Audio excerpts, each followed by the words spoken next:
Title: Southern Horrors, Lynch Law in All Its Phases. Author: Ida B. Wells-Barnett. Preface. The greater part of what is contained in these pages was published in the New York Age June 25, 1892, in explanation of the editorial which the Memphis whites considered sufficiently infamous to justify the destruction of my paper, The Free Speech. Since the appearance of that statement, requests have come from all parts of the country that Exiled, the name under which it then appeared, be issued in pamphlet form. Some donations were made, but not enough for that purpose. The noble effort of the ladies of New York and Brooklyn October 5 have enabled me to comply with this request and give the world a true, unvarnished account of the causes of lynch law in the South. This statement is not a shield for the despoiler of virtue, nor altogether a defense for the poor blind Afro-American Samsons who suffer themselves to be betrayed by white Delilahs. It is a contribution to truth, an array of facts, the perusal of which it is hoped will stimulate this great American Republic to demand that justice be done though the heavens fall. It is with no pleasure I have dipped my hands in the corruption here exposed. Somebody must show that the Afro-American race is more sinned against than sinning, and it seems to have fallen upon me to do so.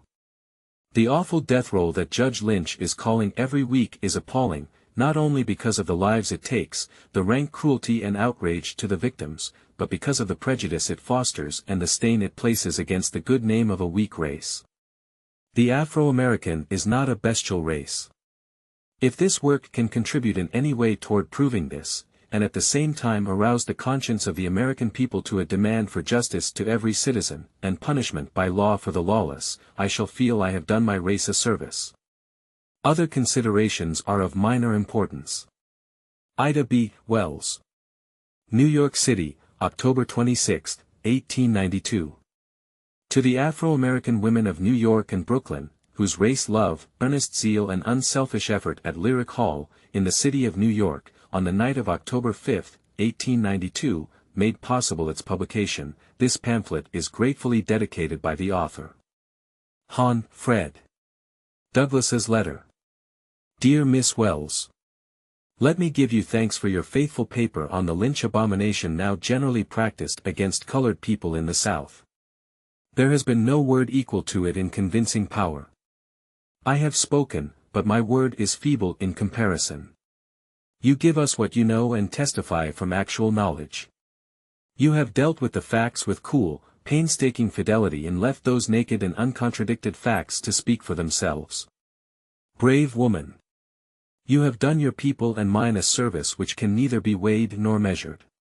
If American conscience were only half alive, if the American church and clergy were only half Christianized, if American moral sensibility were not hardened by persistent infliction of outrage and crime against colored people, a scream of horror, shame and indignation would rise to heaven wherever your pamphlet shall be read. But alas! Even crime has power to reproduce itself and create conditions favorable to its own existence. It sometimes seems we are deserted by earth and heaven, yet we must still think, speak and work, and trust in the power of a merciful God for final deliverance. Very truly and gratefully yours. Frederick Douglass. Cedar Hill, Anacostia, D.C., October 25, 1892. The Offense.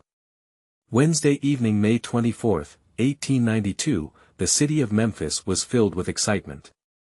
Editorials in the daily papers of that date caused a meeting to be held in the Cotton Exchange Building. A committee was sent for the editors of the Free Speech and Afro-American Journal published in that city, and the only reason the open threats of lynching that were made were not carried out was because they could not be found.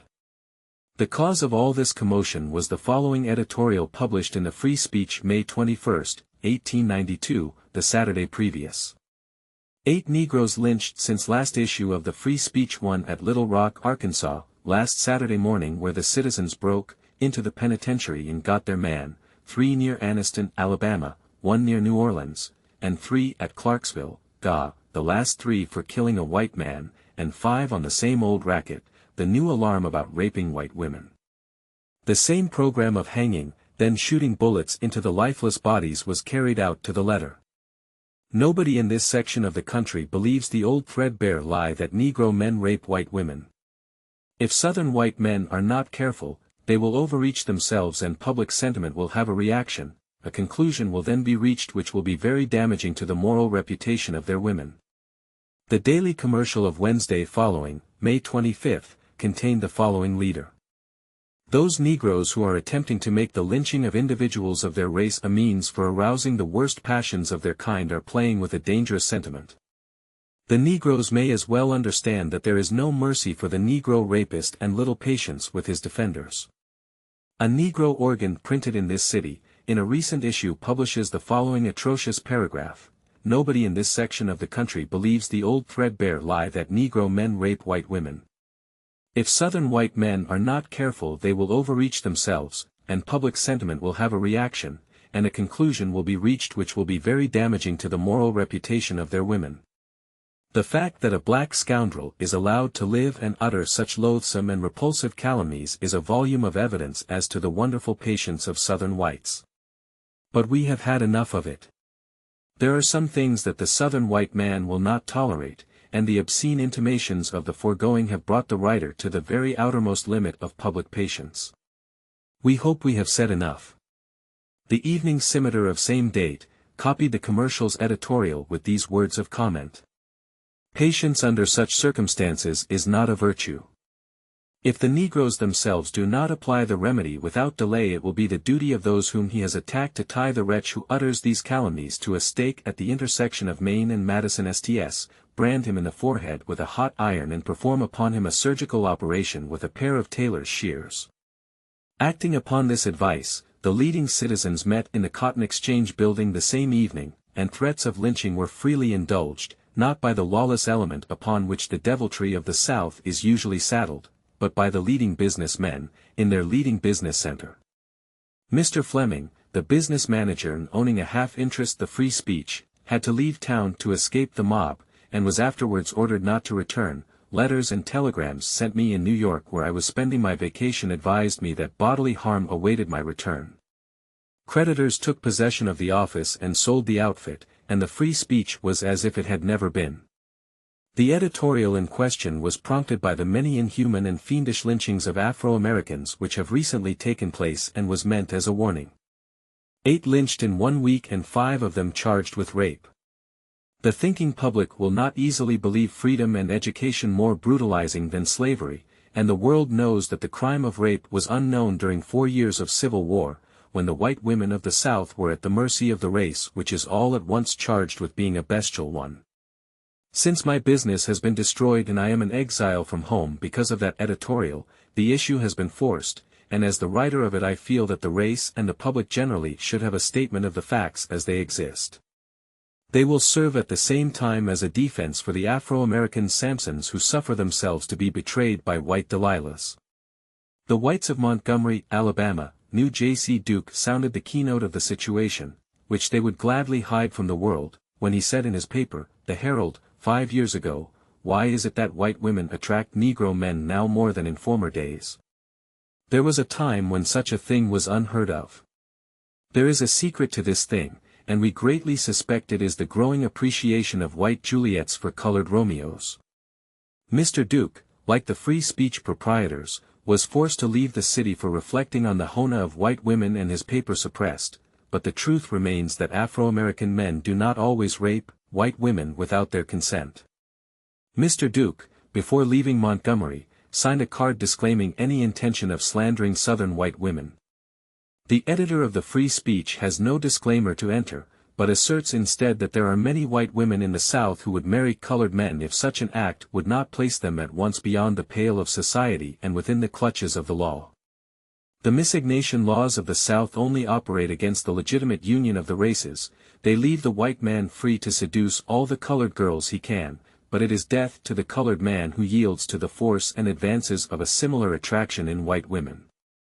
White men lynch the offending Afro-American, not because he is a despoiler of virtue, but because he succumbs to the smiles of white women. The black and white of it. The Cleveland Gazette of January 16, 1892, publishes a case in point. Mrs. J.S. Underwood, the wife of a minister of Elyria, Ohio, accused an Afro-American of rape. She told her husband that during his absence in 1888, stumping the state for the Prohibition Party, the man came to the kitchen door, forced his way in the house and insulted her. She tried to drive him out with a heavy poker, but he overpowered and chloroformed her, and when she revived her clothing was torn and she was in a horrible condition. She did not know the man but could identify him. She pointed out William Offutt, a married man, who was arrested and, being in Ohio, was granted a trial. The prisoner vehemently denied the charge of rape, but confessed he went to Mrs. Underwood's residence at her invitation and was criminally intimate with her at her request. This availed him nothing against the sworn testimony of a minister's wife, a lady of the highest respectability. He was found guilty, and entered the penitentiary, December 14, 1888, for 15 years. Some time afterwards the woman's remorse led her to confess to her husband that the man was innocent. These are her words. I met Offutt at the post office. It was raining. He was polite to me, and as I had several bundles in my arms he offered to carry them home for me, which he did. He had a strange fascination for me, and I invited him to call on me. He called, bringing chestnuts and candy for the children. By this means we got them to leave us alone in the room. Then I sat on his lap. He made a proposal to me and I readily consented. Why I did so, I do not know, but that I did is true. He visited me several times after that and each time I was indiscreet. I did not care after the first time. In fact I could not have resisted, and had no desire to resist. When asked by her husband why she told him she had been outraged, she said, I had several reasons for telling you. One was the neighbors saw the fellows here, another was, I was afraid I had contracted a loathsome disease, and still another was that I feared I might give birth to a Negro baby. I hope to save my reputation by telling you a deliberate lie. Her husband, horrified by the confession, had Offutt, who had already served 4 years, released and secured a divorce. There are thousands of such cases throughout the South, with the difference that the Southern white men in insatiate fury wreak their vengeance without intervention of law upon the Afro-Americans who consort with their women. A few instances to substantiate the assertion that some white women love the company of the Afro-American will not be out of place. Most of these cases were reported by the daily papers of the South. In the winter of 1885–86 the wife of a practicing physician in Memphis, in good social standing whose name has escaped me, left home, husband and children, and ran away with her black coachman. She was with him a month before her husband found and brought her home. The coachman could not be found. The doctor moved his family away from Memphis, and is living in another city under an assumed name. In the same city last year a white girl in the dusk of evening screamed at the approach of some parties that a Negro had assaulted her on the street. He was captured, tried by a white judge and jury, that acquitted him of the charge. It is needless to add if there had been a scrap of evidence on which to convict him of so grave a charge he would have been convicted. Sarah Clark of Memphis loved a black man and lived openly with him. When she was indicted last spring for miscegenation, she swore in court that she was not a white woman. This she did to escape the penitentiary and continued her illicit relation undisturbed. That she is of the lower class of whites, does not disturb the fact that she is a white woman. The leading citizens of Memphis are defending the honor of all white women, demi-monde included.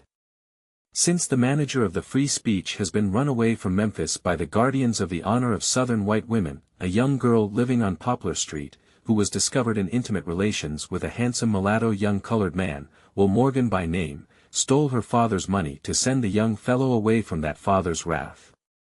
She has since joined him in Chicago. The Memphis Ledger for June 8 has the following. If Lily Bailey, a rather pretty white girl 17 years of age, who is now at the city hospital, would be somewhat less reserved about her disgrace, there would be some very nauseating details in the story of her life. She is the mother of a little coon. The truth might reveal fearful depravity or it might reveal the evidence of a rank outrage. She will not divulge the name of the man who has left such black evidence of her disgrace, and, in fact, says it is a matter in which there can be no interest to the outside world. She came to Memphis nearly 3 months ago and was taken in at the Woman's Refuge in the southern part of the city. She remained there until a few weeks ago, when the child was born. The ladies in charge of the refuge were horrified. The girl was at once sent to the city hospital, where she has been since May 30th. She is a country girl. She came to Memphis from her father's farm, a short distance from Hernando, Mississippi. Just when she left there she would not say. In fact, she says she came to Memphis from Arkansas, and says her home is in that state. She is rather good-looking, has blue eyes, a low forehead and dark red hair. The ladies at the woman's refuge do not know anything about the girl further than what they learned when she was an inmate of the institution, and she would not tell much. When the child was born, an attempt was made to get the girl to reveal the name of the Negro who had disgraced her. She obstinately refused, and it was impossible to elicit any information from her on the subject. Note the wording. The truth might reveal fearful depravity or rank outrage. If it had been a white child or Lily Bailey had told a pitiful story of Negro outrage, it would have been a case of woman's weakness or assault and she could have remained at the woman's refuge. But a Negro child, and to withhold its father's name and thus prevent the killing of another Negro rapist. A case of fearful depravity. The very week the leading citizens of Memphis were making a spectacle of themselves in defense of all white women of every kind, an Afro-American, M. Strickland, was found in a white woman's room in that city. Although she made no outcry of rape, he was jailed and would have been lynched, but the woman stated she bought curtains of him, he was a furniture dealer, and his business in her room that night was to put them up. A white woman's word was taken as absolutely in this case as when the cry of rape is made, and he was freed. What is true of Memphis is true of the entire South. The daily papers last year reported a farmer's wife in Alabama had given birth to a Negro child. When the Negro farm hand who was plowing in the field heard it, he took the mule from the plow and fled. The dispatches also told of a woman in South Carolina who gave birth to a Negro child and charged 3 men with being its father, every one of whom has since disappeared. In Tuscumbia, Alabama, the colored boy who was lynched there last year for assaulting a white girl told her before his accusers that he had met her there in the woods often before. Frank Weems of Chattanooga, who was not lynched in May only because the prominent citizens became his bodyguard until the doors of the penitentiary closed on him, had letters in his pocket from the white woman in the case, making the appointment with him. Edward Coy, who was burned alive in Texarkana, January 1, 1892, died protesting his innocence. Investigation since as given by the bystander in the Chicago Inter-Ocean, October 1, proves.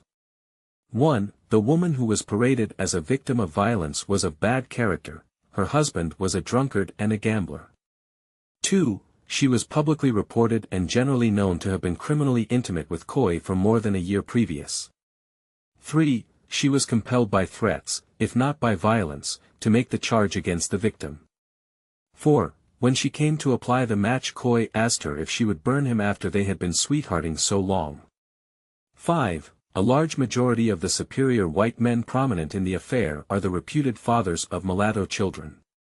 These are not pleasant facts, but they are illustrative of the vital phase of the so-called race question, which should properly be designated an earnest inquiry as to the best methods by which religion, science, law and political power may be employed to excuse injustice, barbarity and crime done to a people because of race and color.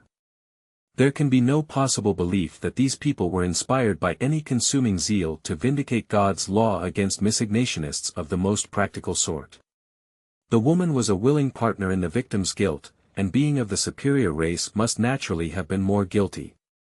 In Natchez, Mississippi, Mrs. Marshall, one of the crème de la crème of the city, created a tremendous sensation several years ago.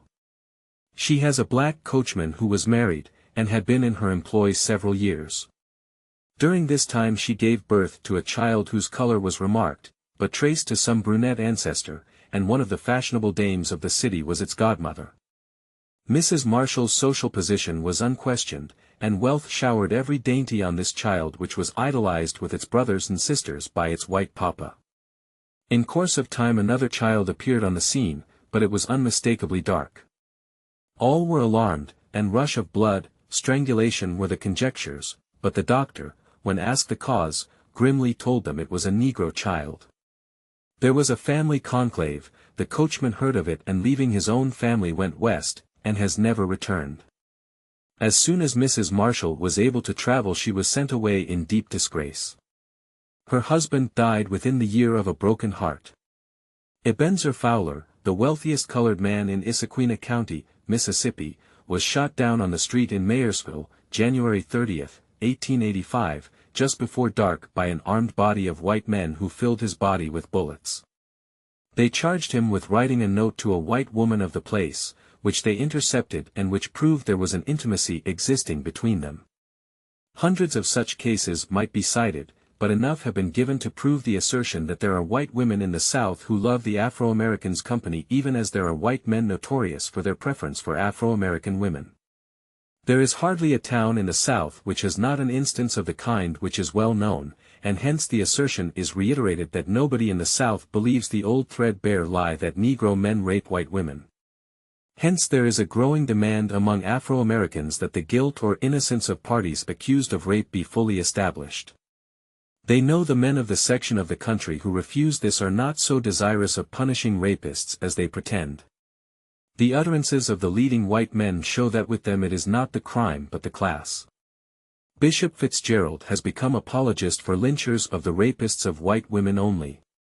Governor Tillman, of South Carolina, in the month of June, standing under the tree in Barnwell, South Carolina, on which 8 Afro-Americans were hung last year, declared that he would lead a mob to lynch a Negro who raped a white woman. So say the pulpits, officials and newspapers of the South. But when the victim is a colored woman it is different. Last winter in Baltimore, Maryland, 3 white ruffians assaulted a Miss Camphor, a young Afro-American girl, while out walking with a young man of her own race. They held her escort and outraged the girl. It was a deed dastardly enough to arouse Southern blood, which gives its horror of rape as excuse for lawlessness, but she was an Afro-American.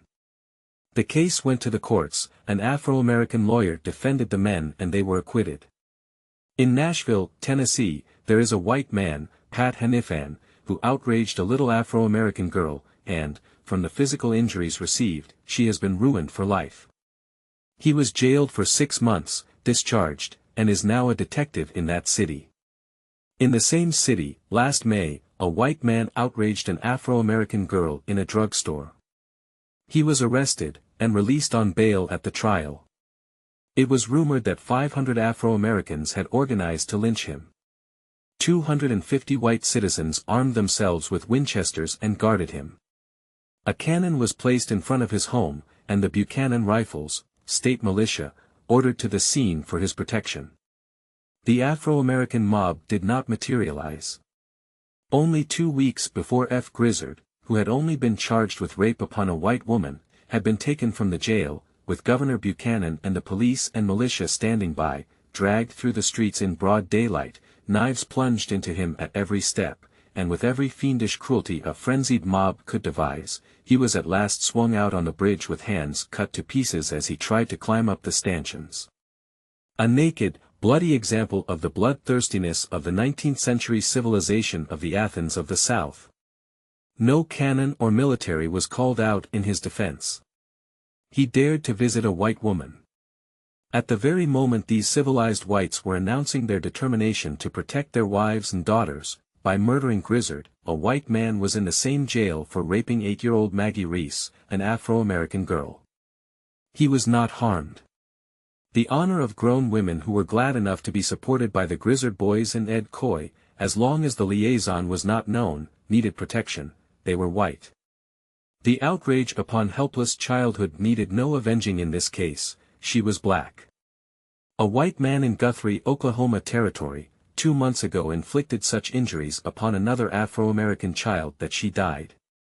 He was not punished, but an attempt was made in the same town in the month of June to lynch an Afro-American who visited a white woman. In Memphis, Tennessee, in the month of June, Ellerton L. Dorr, who is the husband of Russell Hancock's widow, was arrested for attempted rape on Mattie Cole, a neighbor's cook. He was only prevented from accomplishing his purpose, by the appearance of Mattie's employer. Dorr's friends say he was drunk and not responsible for his actions. The grand jury refused to indict him and he was discharged. The new cry. The appeal of Southern whites to Northern sympathy and sanction, the adroit, insidious plea made by Bishop Fitzgerald for suspension of judgment because those who condemn lynching express no sympathy for the white woman in the case, falls to the ground in the light of the foregoing.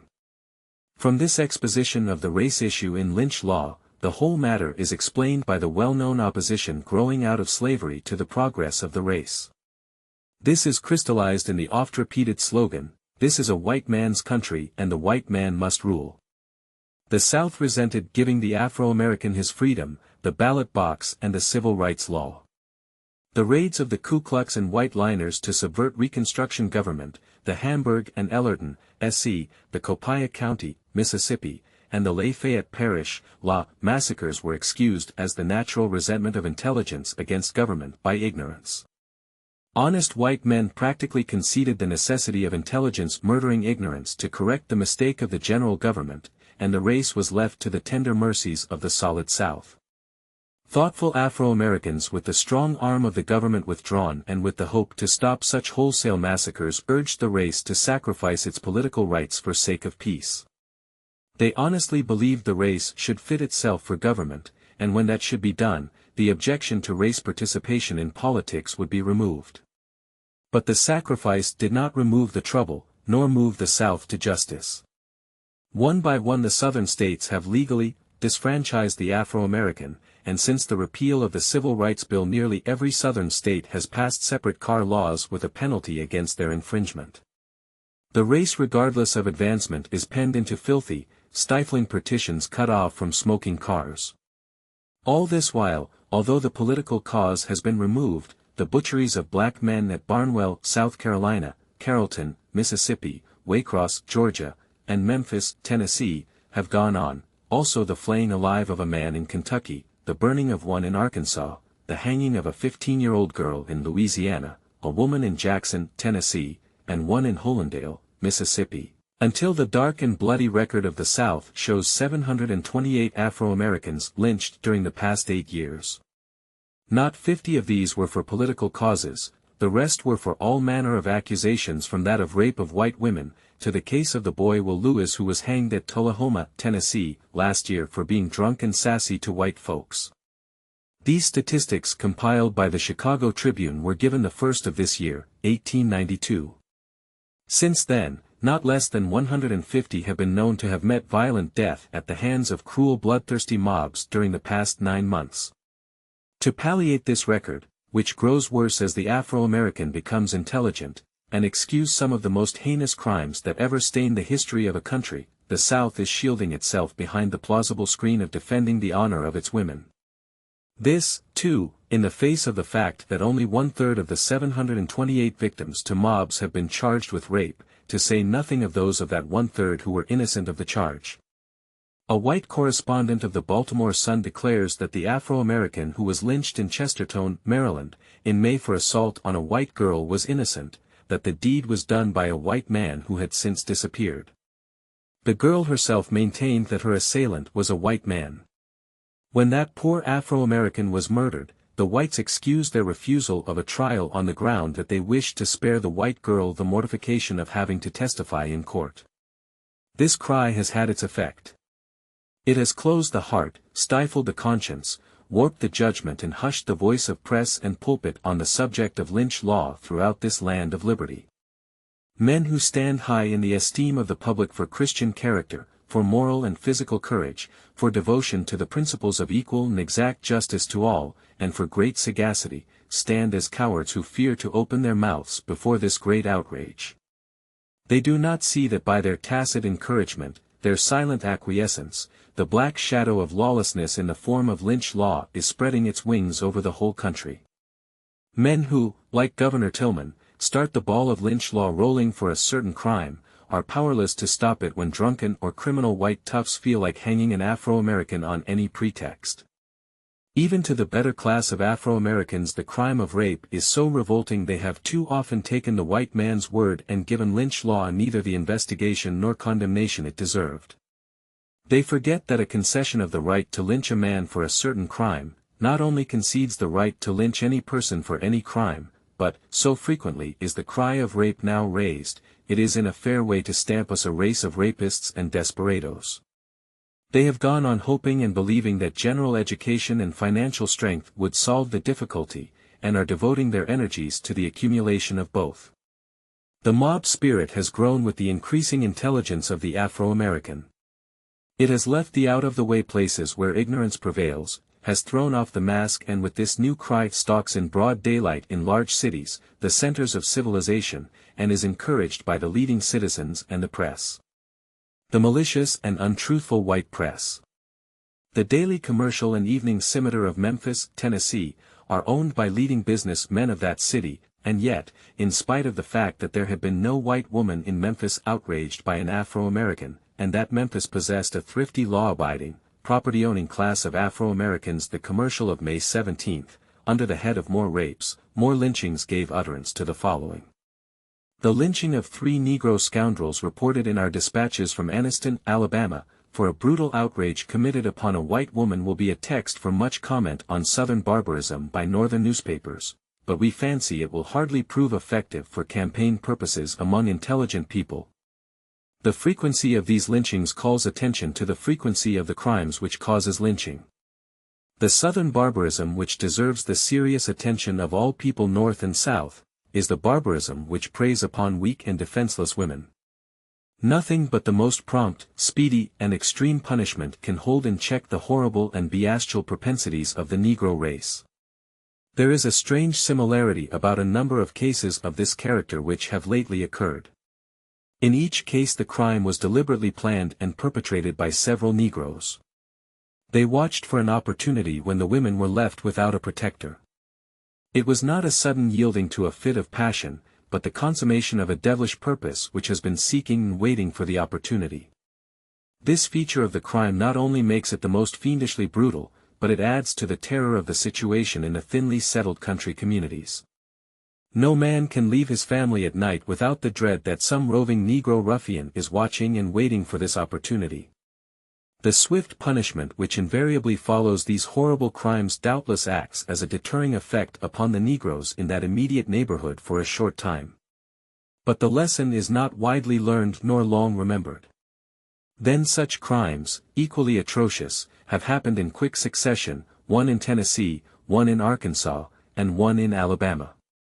The facts of the crime appear to appeal more to the Negro's lustful imagination than the facts of the punishment do to his fears.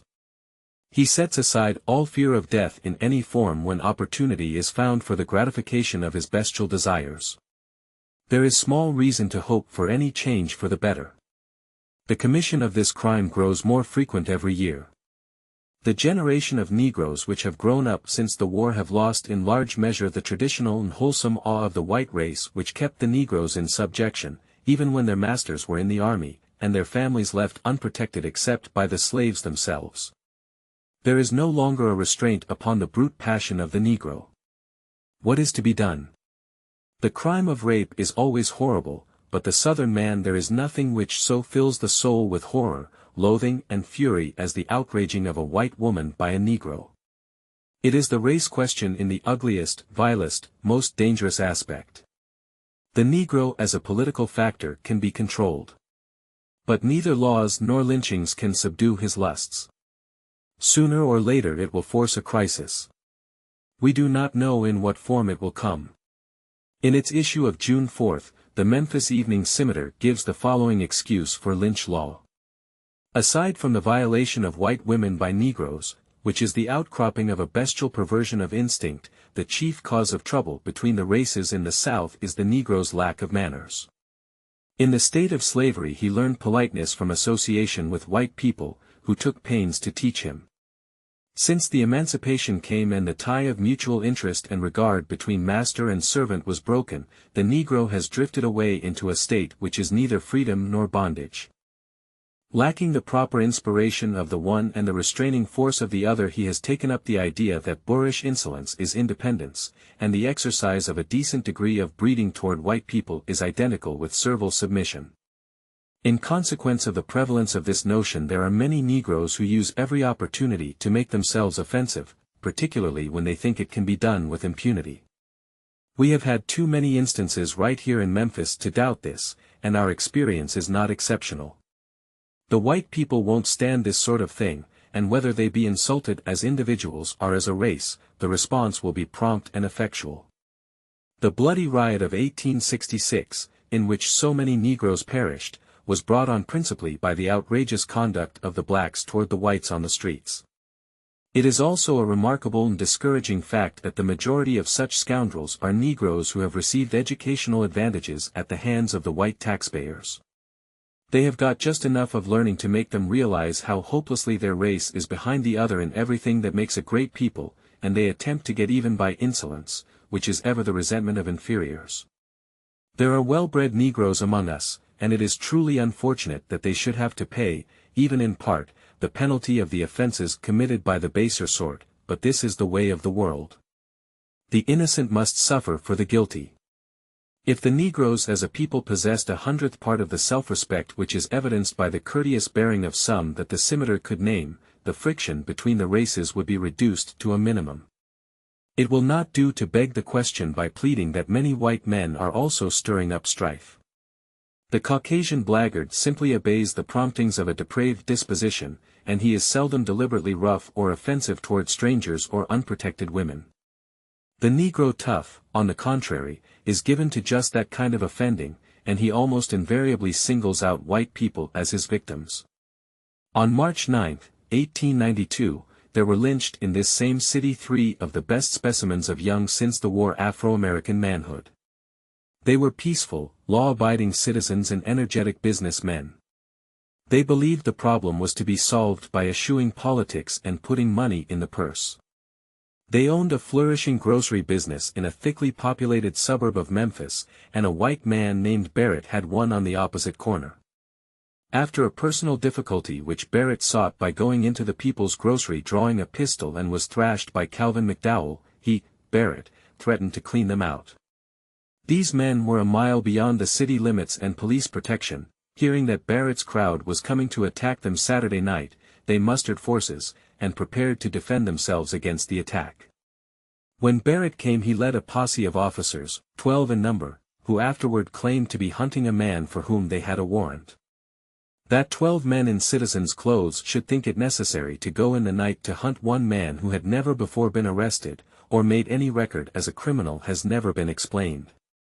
When they entered the back door the young men thought the threatened attack was on, and fired into them.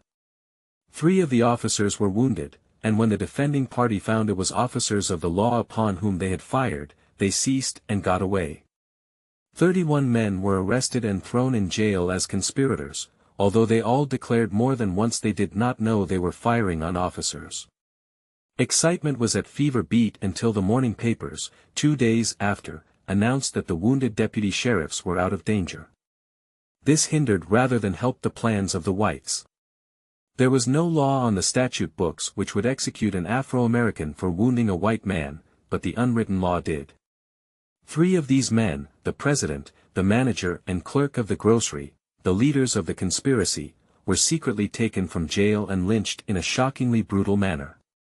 The Negroes are getting too independent, they say, we must teach them a lesson.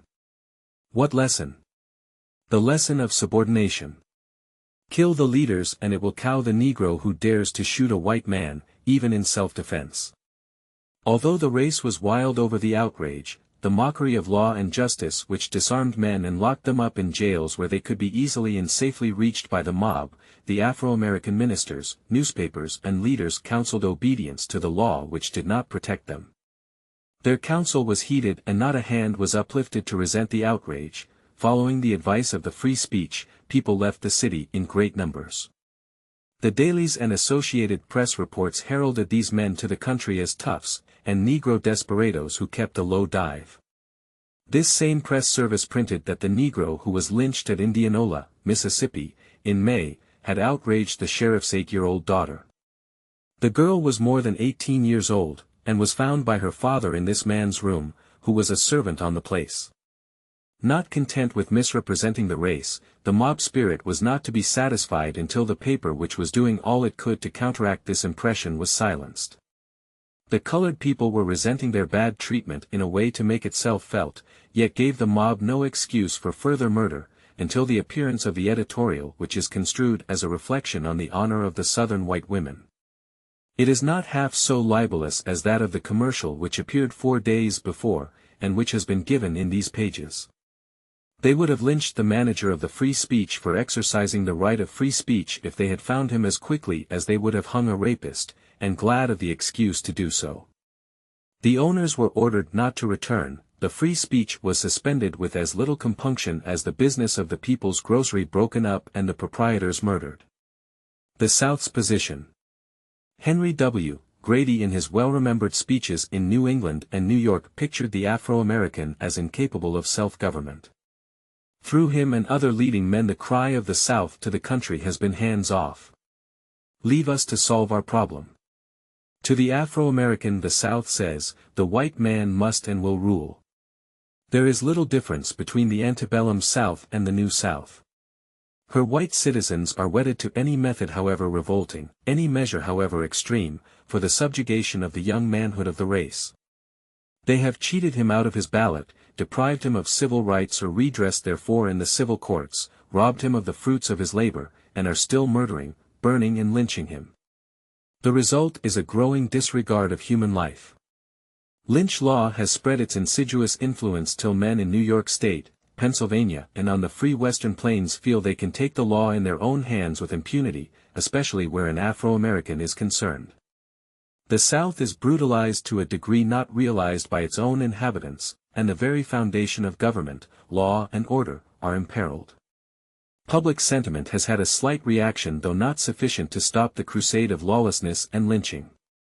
The spirit of Christianity of the Great Amy Church was aroused to the frequent and revolting crimes against a weak people, enough to pass strong condemnatory resolutions at its General Conference in Omaha last May. The spirit of justice of the Grand Old Party asserted itself sufficiently to secure a denunciation of the wrongs, and a feeble declaration of the belief in human rights in the Republican platform at Minneapolis, June 7. Some of the great dailies and weeklies have swung into line declaring that Lynch law must go. The President of the United States issued a proclamation that it be not tolerated in the territories over which he has jurisdiction. Governor Northern and Chief Justice Bleckley of Georgia have proclaimed against it. The citizens of Chattanooga, Tennessee, have set a worthy example in that they not only condemn Lynch law, but her public men demanded a trial for Weems, the accused rapist, and guarded him while the trial was in progress. The trial only lasted 10 minutes, and Weems chose to plead guilty and accept 21 years' sentence, then invite the certain death which awaited him outside that cordon of police if he had told the truth and shown the letters he had from the white woman in the case. Colonel A.S. Collier, of Nashville, Tennessee, is so overcome with the horrible state of affairs that he addressed the following earnest letter to the Nashville American. Nothing since I have been a reading man has so impressed me with the decay of manhood among the people of Tennessee as the dastardly submission to the mob reign. We have reached the unprecedented low level, the awful criminal depravity of substituting the mob for the court and jury, of giving up the jail keys to the mob whenever they are demanded. We do it in the largest cities and in the country towns, we do it in midday, we do it after full, not to say formal, notice, and so thoroughly and generally is it acquiesced in that the murderers have discarded the formula of masks.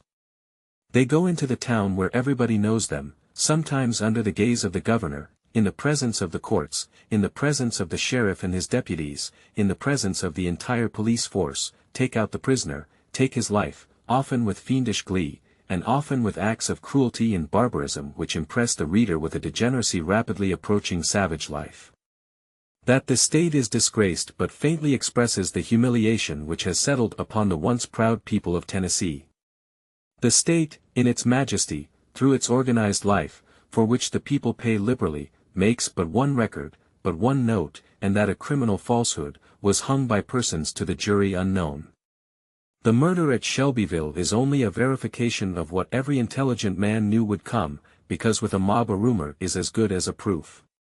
These efforts brought forth apologies and a short halt, but the lynching mania was raged again through the past 3 months with unabated fury. The strong arm of the law must be brought to bear upon lynchers in severe punishment, but this cannot and will not be done unless a healthy public sentiment demands and sustains such action.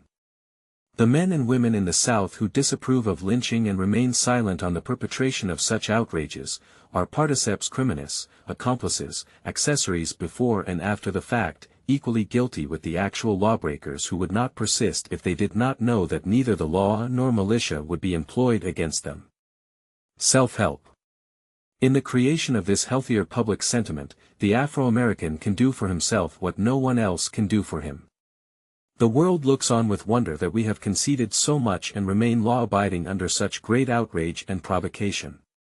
To Northern capital and Afro-American labor the South owes its rehabilitation. If labor is withdrawn, capital will not remain. The Afro-American is thus the backbone of the South. A thorough knowledge and judicious exercise of this power in lynching localities could many times effect a bloodless revolution. The white man's dollar is his god, and to stop this will be to stop outrages in many localities.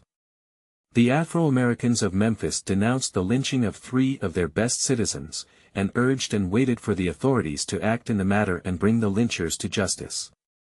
No attempt was made to do so, and the black men left the city by thousands, bringing about great stagnation in every branch of business. Those who remained so injured the business of the streetcar company by staying off the cars, that the superintendent, manager and treasurer called personally on the editor of the Free Speech, asked them to urge our people to give them their patronage again. Other businessmen became alarmed over the situation and the Free Speech was run away that the colored people might be more easily controlled.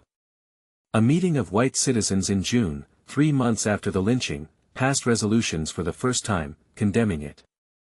But they did not punish the lynchers. Every one of them was known by name, because they had been selected to do the dirty work, by some of the very citizens who passed these resolutions. Memphis is fast losing her black population, who proclaim as they go that there is no protection for the life and property of any Afro-American citizen in Memphis who is not a slave. The Afro-American citizens of Kentucky, whose intellectual and financial improvement has been phenomenal, have never had a separate car law until now. Delegations and petitions poured into the legislature against it, yet the bill passed and the Jim Crow car of Kentucky is a legalized institution. Will the great mass of Negroes continue to patronize the railroad? A special from Covington, Kentucky, says. Covington, June 13. The railroads of the state are beginning to feel very markedly the effects of the separate coach bill recently passed by the legislature. No class of people in the state have so many and so largely attended excursions as the blacks. All these have been abandoned, and regular travel is reduced to a minimum. A competent authority says the loss to the various roads will reach $1 million this year. A call to a state conference in Lexington, Kentucky, last June had delegates from every county in the state. Those delegates, the ministers, teachers, heads of secret and others orders, and the head of every family should pass the word around for every member of the race in Kentucky to stay oil railroads unless obliged to ride. If they did so, and their advice was followed persistently, the convention would not need to petition the legislature to repeal the law or raise money to file a suit. The railroad corporations would be so affected they would in self-defense lobby to have the separate car law repealed. On the other hand, as long as the railroads can get Afro-American excursions, they will always have plenty of money to fight all the suits brought against them. They will be aided in so doing by the same partisan public sentiment which passed the law. White men passed the law, and white judges and juries would pass upon the suits against the law, and render judgment in line with their prejudices and in deference to the greater financial power. The appeal to the white man's pocket has ever been more effectual than all the appeals ever made to his conscience. Nothing, absolutely nothing, is to be gained by a further sacrifice of manhood and self-respect. By the right exercise of his power as the industrial factor of the South, the Afro-American can demand and secure his rights, the punishment of lynchers, and a fair trial for accused rapists. Of the many inhuman outrages of this present year, the only case where the proposed lynching did not occur, was where the men armed themselves in Jacksonville, Florida, and Paducah, Kentucky, and prevented it. The only times an Afro-American who was assaulted got away has been when he had a gun and used it in self-defense. The lesson this teaches, and which every Afro-American should ponder well, is that a Winchester rifle should have a place of honor in every black home, and it should be used for that protection which the law refuses to give. When the white man who is always the aggressor knows he runs as great risk of biting the dust every time his Afro-American victim does, he will have greater respect for Afro-American life.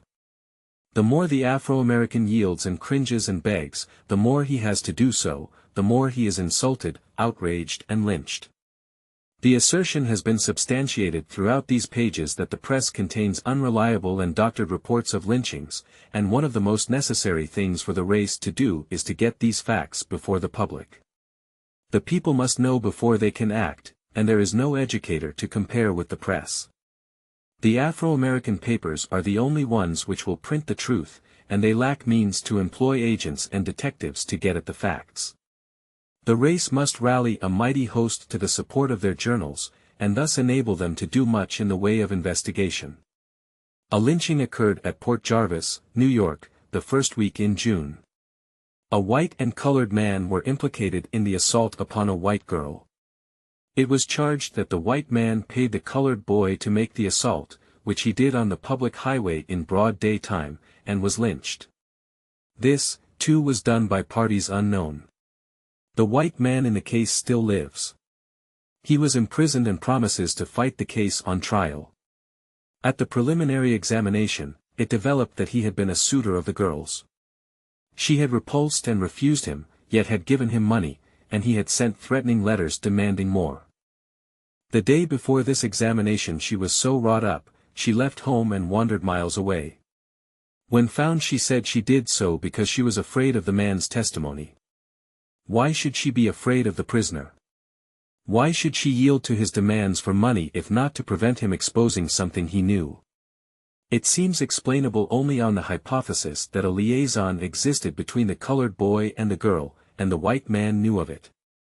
The press is singularly silent. Has it a motive? We owe it to ourselves to find out. The story comes from Larned, Kansas, October 1st, that a young white lady held at bay until daylight, without alarming anyone in the house, a burly Negro who entered her room and bed. The burly Negro was promptly lynched without investigation or examination of inconsistent stories. A house was found burned down near Montgomery, Alabama, in Monroe County, October 13, a few weeks ago, also the burned bodies of the owners and melted piles of gold and silver. These discoveries led to the conclusion that the awful crime was not prompted by motives of robbery. The suggestion of the whites was that brutal lust was the incentive, and as there are nearly 200 Negroes living within a radius of 5 miles of the place, the conclusion was inevitable that some of them were the perpetrators. Upon this suggestion, probably made by the real criminal, the mob acted upon the conclusion and arrested 10 Afro-Americans, 4 of whom, they tell the world, confessed to the deed of murdering Richard L. Johnson and outraging his daughter, Jeanette. These 4 men, Beryl Jones, Moses Johnson, Jim and John Packer, none of them 25 years of age, upon this conclusion, were taken from jail, hanged, shot, and burned while yet alive the night of October 12. The same report says Mr. Johnson was on the best of terms with his Negro tenants. The race thus outraged must find out the facts of this awful hurling of men into eternity on supposition, and give them to the indifferent and apathetic country. We feel this to be a garbled report, but how can we prove it? Near Vicksburg, Mississippi, a murder was committed by a gang of burglars. Of course it must have been done by Negroes, and Negroes were arrested for it. It is believed that 2 men, Smith Tooley and John Adams, belonged to a gang controlled by white men and, fearing exposure, on the night of July 4, they were hanged in the courthouse yard by those interested in silencing them. Robberies since committed in the same vicinity have been known to be by white men who had their faces blackened. We strongly believe in the innocence of these murdered men, but we have no proof. No other news goes out to the world save that which stamps us as a race of cutthroats, robbers and lustful wild beasts. So great is Southern hate and prejudice, they legally hung poor little 13-year-old Mild Ray Brown at Columbia, South Carolina, October 7, on the circumstantial evidence that she poisoned a white infant. If her guilt had been proven unmistakably, had she been white, Mild Ray Brown would never have been hung. The country would have been aroused and South Carolina disgraced forever for such a crime. The Afro-American himself did not know as he should have known, as his journals should be in a position to have him know and act. Nothing is more definitely settled than he must act for himself. I have shown how he may employ the boycott, emigration and the press, and I feel that by a combination of all these agencies can be effectually stamped out Lynch Law, that last relic of barbarism and slavery. The gods help those who help themselves. End of the Project Gutenberg ebook Southern Horrors, Lynch Law in all its phases. Updated editions will replace the previous one, the old editions will be renamed. Creating the works from print editions not protected by U.S. copyright law means that no one owns a United States copyright in these works, so the Foundation, and you, can copy and distribute it in the United States without permission and without paying copyright royalties. Special rules, set forth in the general terms of use part of this license, apply to copying and distributing Project Gutenberg electronic works to protect the Project Gutenberg concept and trademark. Project Gutenberg is a registered trademark, and may not be used if you charge for an ebook, except by following the terms of the trademark license, including paying royalties for use of the Project Gutenberg trademark. If you do not charge anything for copies of this ebook, complying with the trademark license is very easy. You may use this ebook for nearly any purpose, such as creation of derivative works, reports, performances and research. Project Gutenberg ebooks may be modified and printed and given away. You may do practically anything in the United States with ebooks not protected by U.S. copyright law. Redistribution is subject to the trademark license, especially commercial redistribution. Start, full license. The full Project Gutenberg license. Please read this before you distribute or use this work. To protect the Project Gutenberg mission of promoting the free distribution of electronic works, by using or distributing this work, or any other work associated in any way with the phrase Project Gutenberg, you agree to comply with all the terms of the full Project Gutenberg license available with this file or online at www.gutenberg.org/license. Section 1. General Terms of Use and Redistributing Project Gutenberg Electronic Works. 1.a. By reading or using any part of this Project Gutenberg electronic work, you indicate that you have read, understand, agree to and accept all the terms of this license and intellectual property, trademark/copyright, agreement. If you do not agree to abide by all the terms of this agreement, you must cease using and return or destroy all copies of Project Gutenberg electronic works in your possession.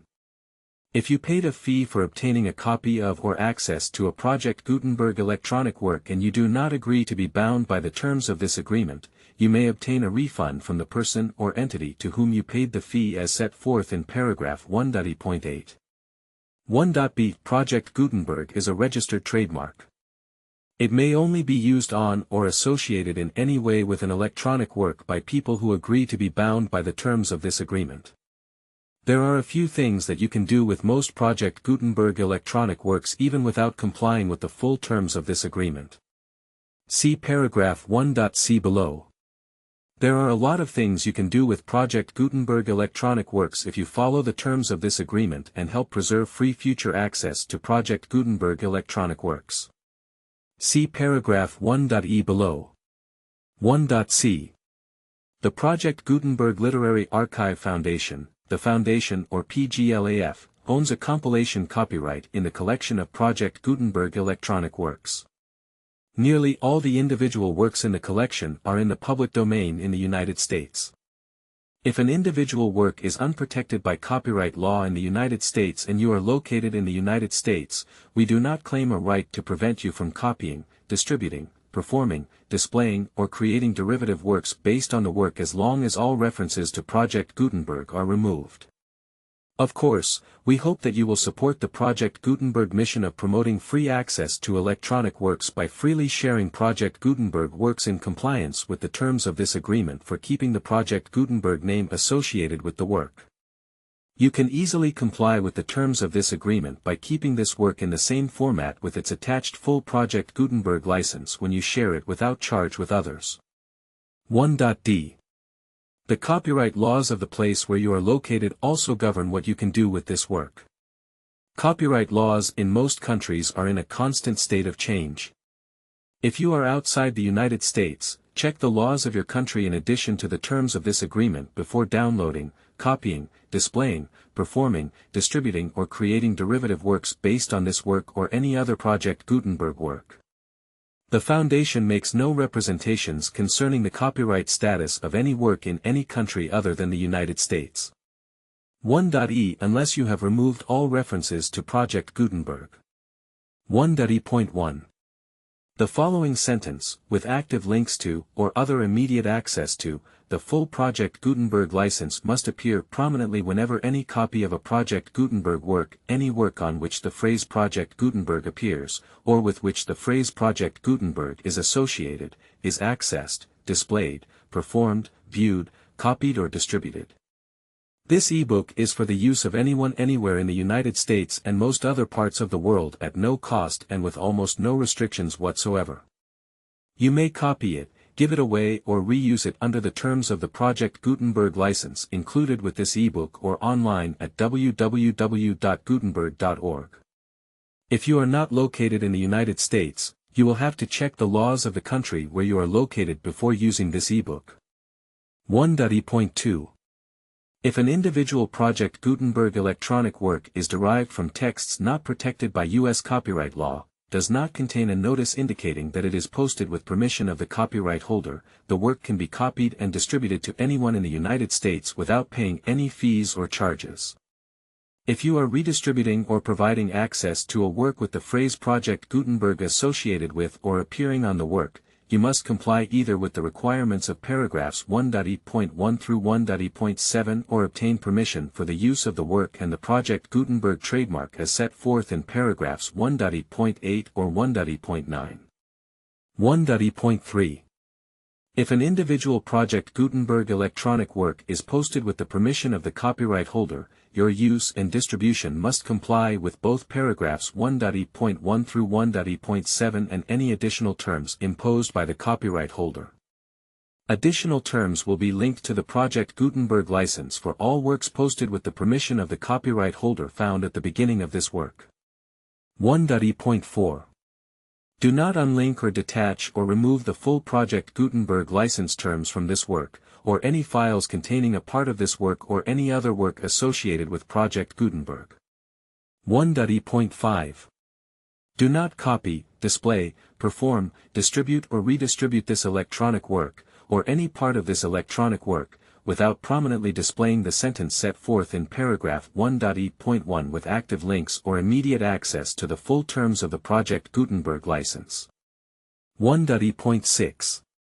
You may convert to and distribute this work in any binary, compressed, marked up, non-proprietary or proprietary form, including any word processing or hypertext form. However, if you provide access to or distribute copies of a Project Gutenberg work in a format other than plain vanilla ASCII or other format used in the official version posted on the official Project Gutenberg website, www.gutenberg.org, you must, at no additional cost, fee, or expense to the user, provide a copy, a means of exporting a copy, or a means of obtaining a copy upon request, of the work in its original plain vanilla ASCII or other form. Any alternate format must include the full Project Gutenberg license as specified in paragraph 1.e.1. 1.e.7. Do not charge a fee for access to, viewing, displaying, performing, copying or distributing any Project Gutenberg works unless you comply with paragraph 1.e.8 or 1.e.9. 1.e.8. You may charge a reasonable fee for copies of or providing access to or distributing Project Gutenberg electronic works provided that you pay a royalty fee of 20% of the gross profits you derive from the use of Project Gutenberg works calculated using the method you already use to calculate your applicable taxes. The fee is owed to the owner of the Project Gutenberg trademark, but he has agreed to donate royalties under this paragraph to the Project Gutenberg Literary Archive Foundation. Royalty payments must be paid within 60 days following each date on which you prepare, or are legally required to prepare, your periodic tax returns. Royalty payments should be clearly marked as such and sent to the Project Gutenberg Literary Archive Foundation at the address specified in Section 4, Information about donations to the Project Gutenberg Literary Archive Foundation. You provide a full refund of any money paid by a user who notifies you in writing, or by email, within 30 days of receipt that he does not agree to the terms of the full Project Gutenberg license. You must require such a user to return or destroy all copies of the works possessed in a physical medium and discontinue all use of and all access to other copies of Project Gutenberg works. You provide, in accordance with paragraph 1.f.3, a full refund of any money paid for a work or a replacement copy, if a defect in the electronic work is discovered and reported to you within 90 days of receipt of the work. You comply with all other terms of this agreement for free distribution of Project Gutenberg works. 1.e.9. If you wish to charge a fee or distribute a Project Gutenberg electronic work or group of works on different terms than are set forth in this agreement, you must obtain permission in writing from the Project Gutenberg Literary Archive Foundation, the manager of the Project Gutenberg trademark. Contact the Foundation as set forth in Section 3 below. 1.f.1. Project Gutenberg volunteers and employees expend considerable effort to identify, do copyright research on, transcribe and proofread works not protected by U.S. copyright law in creating the Project Gutenberg collection. Despite these efforts, Project Gutenberg electronic works, and the medium on which they may be stored, may contain defects, such as, but not limited to, incomplete, inaccurate or corrupt data, transcription errors, a copyright or other intellectual property infringement, a defective or damaged disk or other medium, a computer virus, or computer codes that damage or cannot be read by your equipment. 1.f.2. Limited warranty, disclaimer of damages, except for the right of replacement or refund described in paragraph 1.f.3, the Project Gutenberg Literary Archive Foundation, the owner of the Project Gutenberg trademark, and any other party distributing a Project Gutenberg electronic work under this agreement, disclaim all liability to you for damages, costs and expenses, including legal fees. You agree that you have no remedies for negligence, strict liability, breach of warranty or breach of contract except those provided in paragraph 1.f.3. You agree that the Foundation, the trademark owner, and any distributor under this agreement will not be liable to you for actual, direct, indirect, consequential, punitive or incidental damages even if you give notice of the possibility of such damage. 1.f.3. Limited right of replacement or refund. If you discover a defect in this electronic work within 90 days of receiving it, you can receive a refund of the money, if any, you paid for it by sending a written explanation to the person you received the work from. If you received the work on a physical medium, you must return the medium with your written explanation. The person or entity that provided you with the defective work may elect to provide a replacement copy in lieu of a refund. If you received the work electronically, the person or entity providing it to you may choose to give you a second opportunity to receive the work electronically in lieu of a refund. If the second copy is also defective, you may demand a refund in writing without further opportunities to fix the problem. 1.f.4. Except for the limited right of replacement or refund set forth in paragraph 1.f.3, this work is provided to you ASAS, with no other warranties of any kind, express or implied, including but not limited to warranties of merchantability or fitness for any purpose. 1.f.5.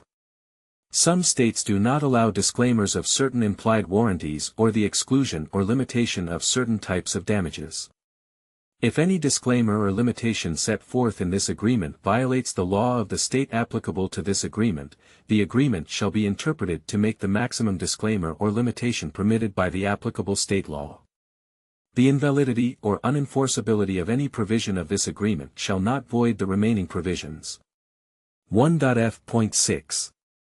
Indemnity. You agree to indemnify and hold the Foundation, the trademark owner, any agent or employee of the Foundation, anyone providing copies of Project Gutenberg electronic works in accordance with this agreement, and any volunteers associated with the production, promotion and distribution of Project Gutenberg electronic works, harmless from all liability, costs and expenses, including legal fees, that arise directly or indirectly from any of the following which you do or cause to occur.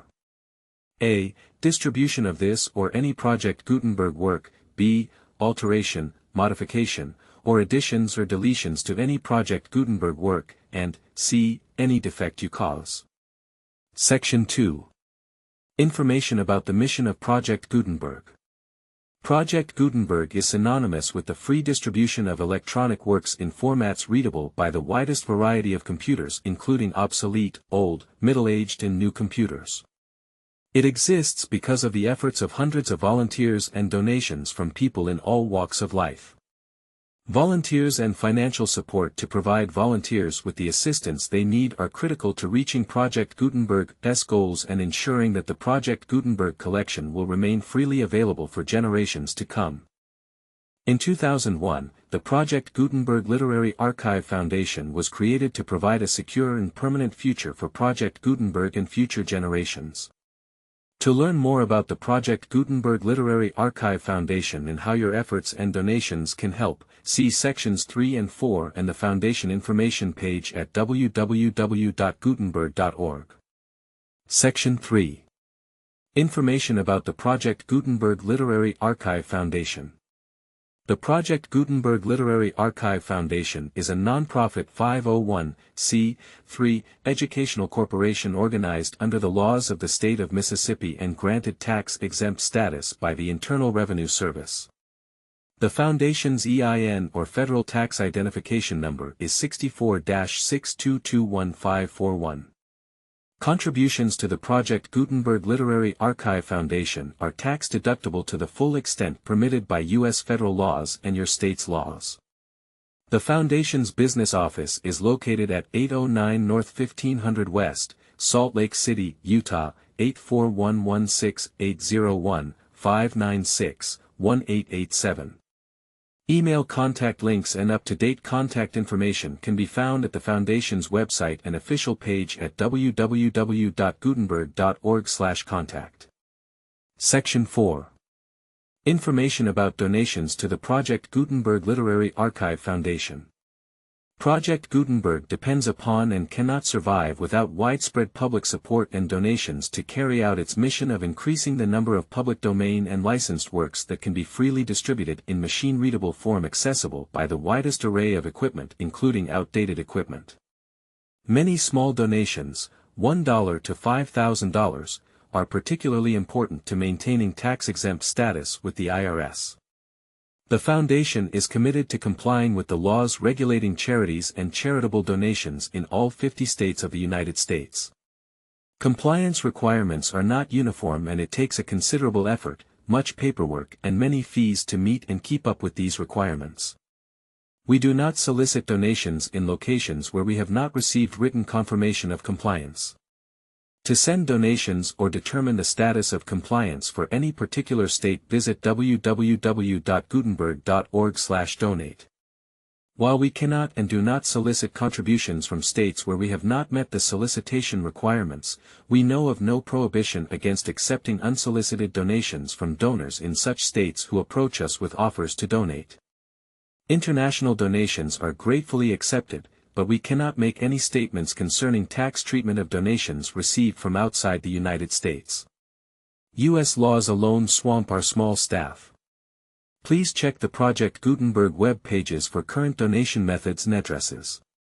Donations are accepted in a number of other ways including checks, online payments and credit card donations. To donate, please visit www.gutenberg.org/donate. Section 5. General information about Project Gutenberg electronic works. Professor Michael S. Hart was the originator of the Project Gutenberg concept of a library of electronic works that could be freely shared with anyone. For 40 years, he produced and distributed Project Gutenberg ebooks with only a loose network of volunteer support. Project Gutenberg ebooks are often created from several printed editions, all of which are confirmed as not protected by copyright in the U.S. unless a copyright notice is included. Thus, we do not necessarily keep ebooks in compliance with any particular paper edition. Most people start at our website, which has the main PG search facility, www.gutenberg.org. This website includes information about Project Gutenberg, including how to make donations to the Project Gutenberg Literary Archive Foundation, how to help produce our new ebooks, and how to subscribe to our email newsletter to hear about new ebooks.